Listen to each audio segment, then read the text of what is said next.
I'll expand each part of blind black girl bullied on the street. Seconds later, she knocked them out cold, into a compelling narrative without headings, using simple English and a natural tone. Here's the expanded story. The morning sun filtered through the curtains as Jasmine Taylor's alarm clock buzzed. She reached out, her fingers finding the device with practiced ease, and pressed the button to silence it. At 17, Jasmine had mastered the art of navigating her world without sight. She lost her vision at 8 years old after an illness, but that hadn't stopped her from living life on her own terms. Jasmine's room was organized exactly how she liked it. Everything had its place. She got ready for school with the confidence of someone who had done this routine thousands of times before.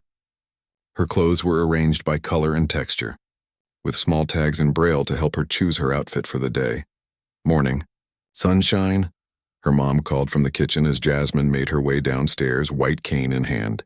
The smell of pancakes filled the air, mixing with the scent of fresh coffee.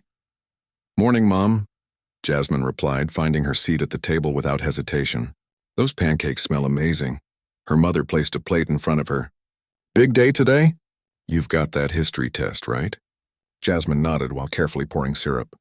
Yeah, I've been studying all week. I think I'm ready. What her mother didn't ask about, and what Jasmine didn't volunteer, was that today was also a training day.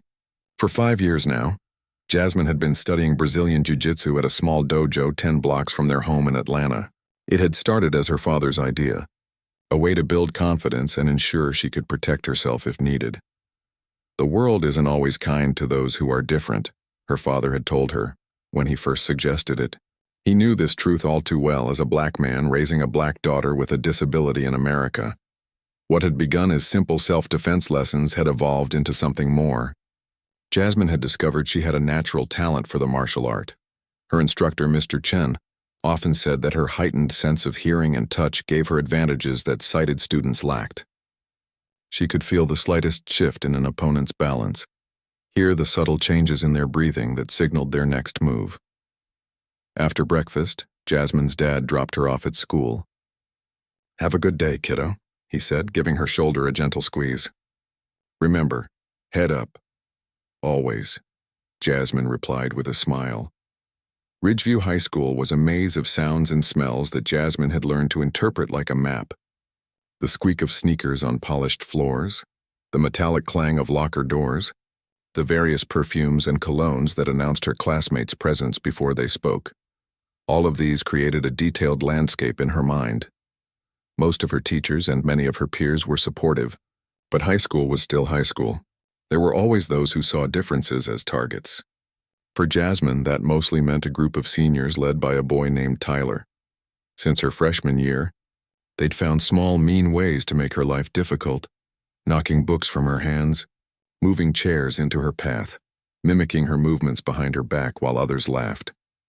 Jasmine had reported them multiple times, but the school administration always seemed to treat it as a minor nuisance rather than the ongoing harassment it was.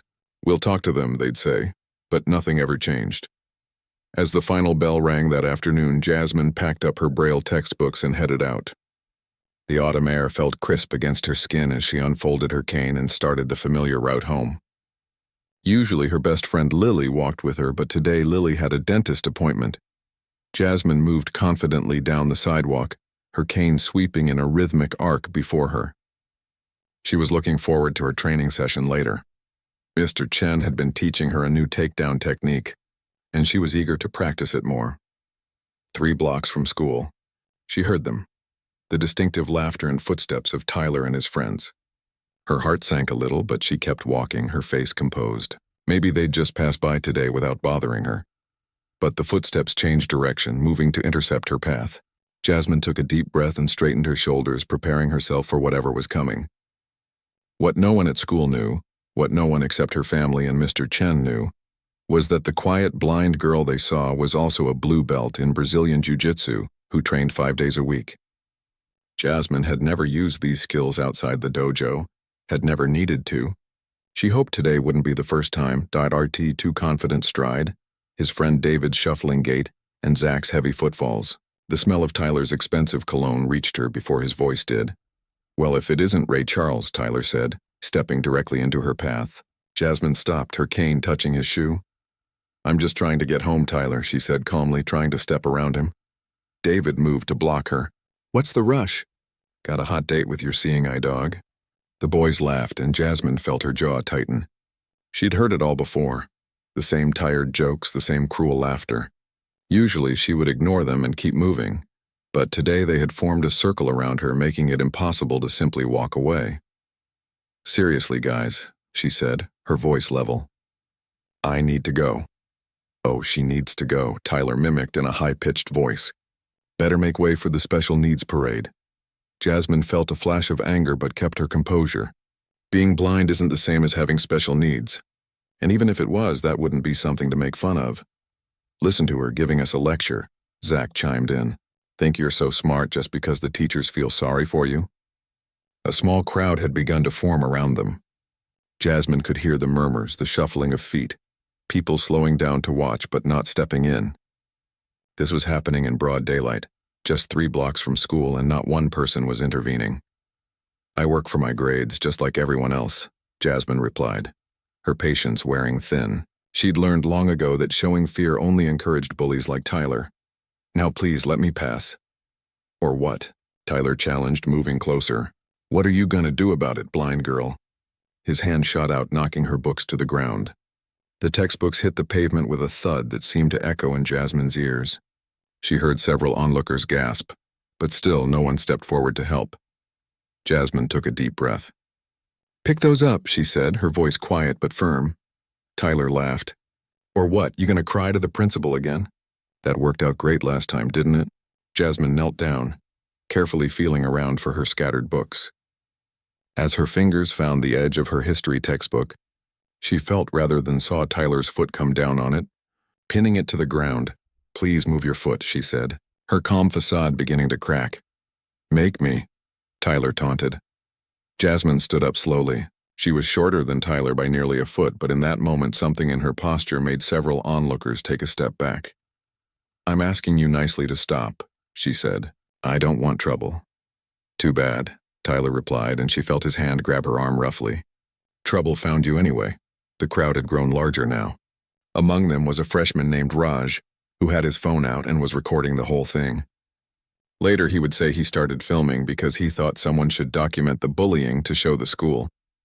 He never expected to capture what happened next. "Let go of my arm," Jasmine said, her voice now cold and clear. It was her last warning, though Tyler didn't recognize it as such. "Or what?" He laughed, tightening his grip. "What are you going to do about it, Ray Charles?" David and Zach moved closer, emboldened by Tyler's actions. The circle of onlookers tightened, a mixture of horrified fascination and discomfort on their faces. Some looked away, ashamed to be watching but not intervening. Others pulled out phones, ready to record whatever happened next. What happened next would change everything. In the moment that followed, time seemed to slow down. Jasmine's world had never been about what she could see. It was about what she could hear, what she could feel, what she could sense. And right now, every one of her senses was razor sharp, focused entirely on the situation at hand. She could hear Tyler's breathing, slightly elevated, excited by the confrontation. She could feel the exact pressure of his fingers around her arm, the precise angle of his body as he leaned toward her.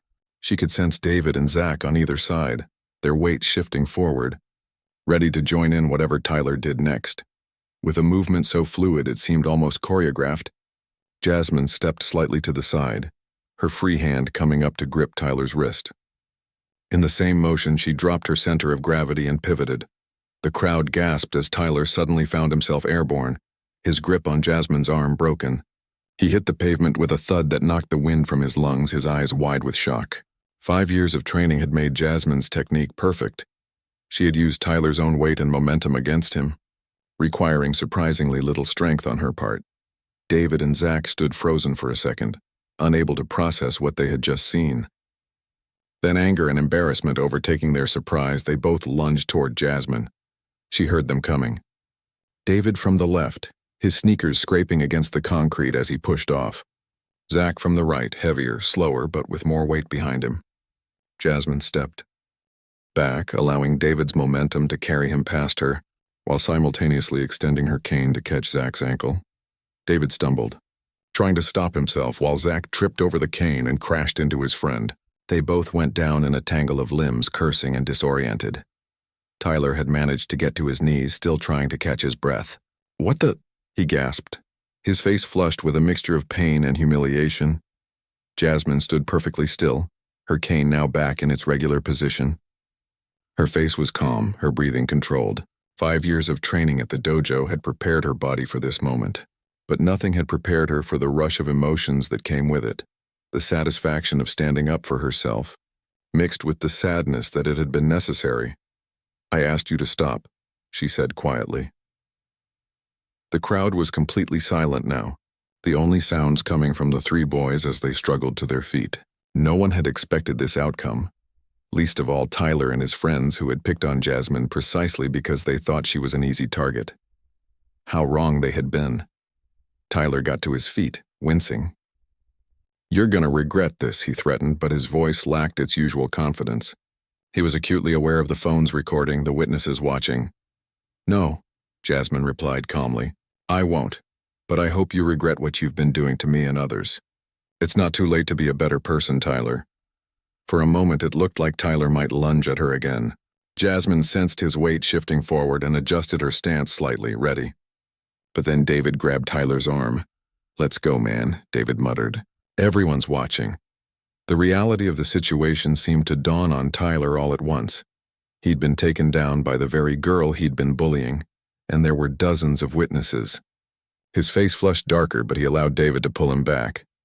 "This isn't over," he mumbled as the three boys retreated, trying to salvage some dignity. Jasmine didn't respond. She simply knelt down and began collecting her books again.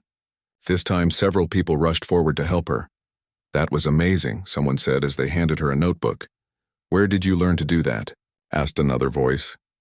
Jasmine accepted her books with quiet thanks, not offering explanations.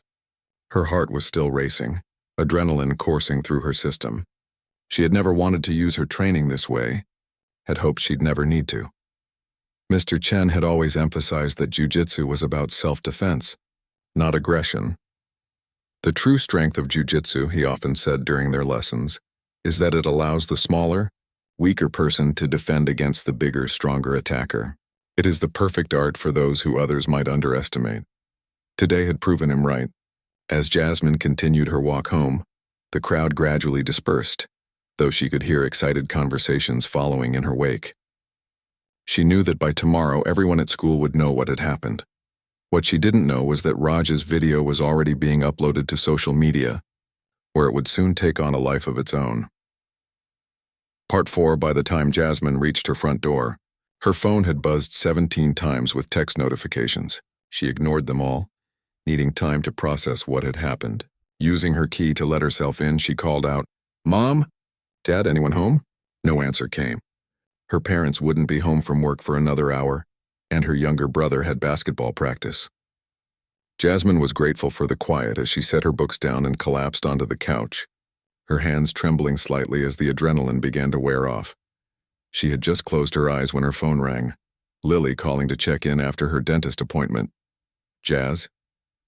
Lily's voice was high with excitement. "Is it true? The video's everywhere." "Video?" Jasmine felt a sinking feeling. "What video?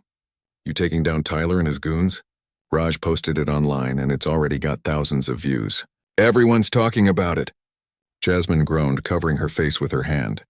"Great, just what I need, more attention. Are you kidding? This is amazing. Do you know how many kids those jerks have bullied? And you just..." Lily made a whooshing sound. "It's like something out of a movie."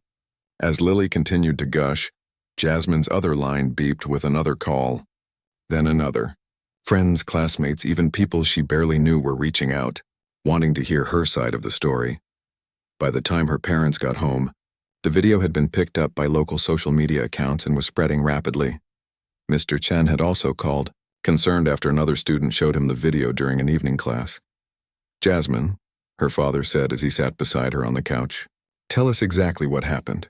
She recounted the confrontation, her voice steady despite her lingering nerves. When she finished, there was a moment of silence before her mother spoke. "I'm proud of you for defending yourself," she said carefully, "but I'm worried about what happens next." Her worry wasn't misplaced. The following morning, Jasmine arrived at school to find herself the center of attention. Whispers followed her down the hallway, and people who had never spoken to her before suddenly wanted to be her friend.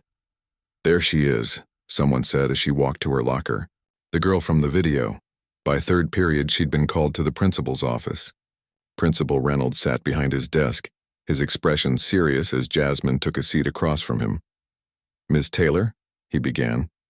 "I've seen the video of yesterday's incident." Jasmine kept her face neutral. "Yes, sir. While I understand you were being provoked, physical altercations of any kind are against school policy." Jasmine felt a flare of indignation.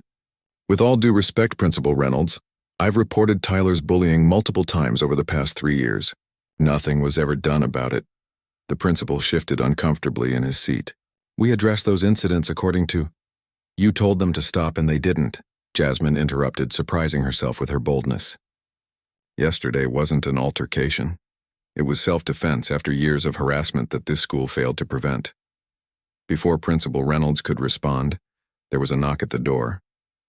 The school security officer entered, followed by a woman Jasmine didn't recognize. "Sorry to interrupt," the woman said, "but I'm Diane Wong from Channel 7 News. We've been trying to reach someone at the administration about the bullying situation that appears to be happening at this school." Principal Reynolds stood up quickly. "This is highly inappropriate. You can't just walk into a school." "I'm in the main office, which I accessed through proper visitor protocols," Ms. Wong replied smoothly. "And given that your school is now at the center of a viral video showing a blind student being bullied while bystanders did nothing, I think the public has some questions about your anti-bullying policies." What followed was a whirlwind. The video, which had started on social media, had indeed made it to local news. By that afternoon, reporters were gathered outside the school, and Principal Reynolds was forced to call an emergency meeting with the school board. Tyler and his friends were suspended pending a disciplinary hearing. Jasmine found herself reluctantly famous, with people stopping her in the hallways to express support or ask about her martial arts training. Mr. Chen's dojo, identified in social media comments by students who trained there, was suddenly flooded with inquiries from parents of disabled children looking for self-defense classes. The quiet instructor found himself giving interviews about adaptive martial arts and the importance of empowering vulnerable populations. "Jasmine has always been one of my most dedicated students," he told a reporter who visited the dojo. "She reminds us that true strength isn't about what you can see when it's about patience, discipline, and the willingness to work harder than everyone else." As the week progressed, the story continued to spread. Disability rights advocates reached out to Jasmine, asking if she'd be willing to speak at events. Self-defense instructors shared the video as an example of how martial arts could level the playing field. Parents of bullied children wrote to thank her for giving their kids hope. It was overwhelming and often uncomfortable for someone who had never sought the spotlight. But as Jasmine told her parents one evening, if this helps even one kid who's being bullied, then maybe all this attention is worth it. What she didn't say, what she kept to herself, was that despite standing up to her bullies, despite the outpouring of support, part of her felt deeply sad that it had come to this, that a video of a conflict had been necessary to make people care about the bullying that had been happening in plain sight for years. 6 months passed, and the media storm around Jasmine gradually subsided. Life at Ridgeview High had changed in subtle but important ways. The school board had implemented a stricter anti-bullying policy, complete with anonymous reporting systems and mandatory follow-ups. Principal Reynolds, facing pressure from parents and the community, had become much more proactive about addressing harassment issues. For Jasmine, the biggest change came on a Tuesday afternoon when Mr. Chen approached her after class. "I've had an idea," he said as they sat drinking tea in the small office adjacent to the dojo floor. "There's been so much interest from visually impaired individuals wanting to learn self-defense. Would you consider helping me teach a specialized class?" Jasmine's fingers tightened around her cup. "Me, a teacher? Who better?" Mr. Chen replied. "You understand the challenges they face in a way I never could.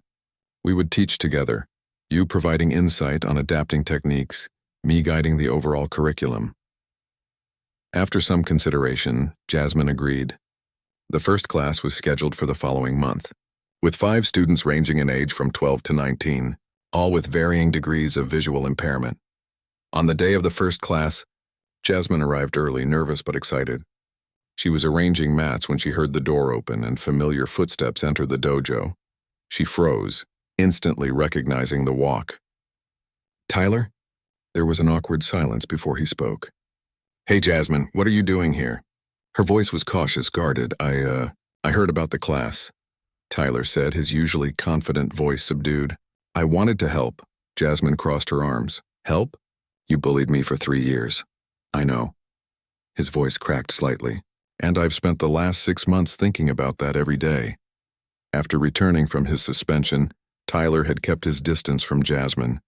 She had heard rumors that he was doing community service, part of a restorative justice program the school had implemented after the incident, but they hadn't spoken directly. "The thing is," Tyler continued when Jasmine didn't respond, "part of my community service was working at a center for disabled veterans. I met this guy there, a former Marine who lost his sight in combat. He showed me your video and told me I was lucky." "Lucky?" Jasmine raised an eyebrow. "Lucky that all I got was embarrassed and suspended. Lucky that I got a chance to learn from it." Tyler paused. "He made me see what a complete jerk I'd been.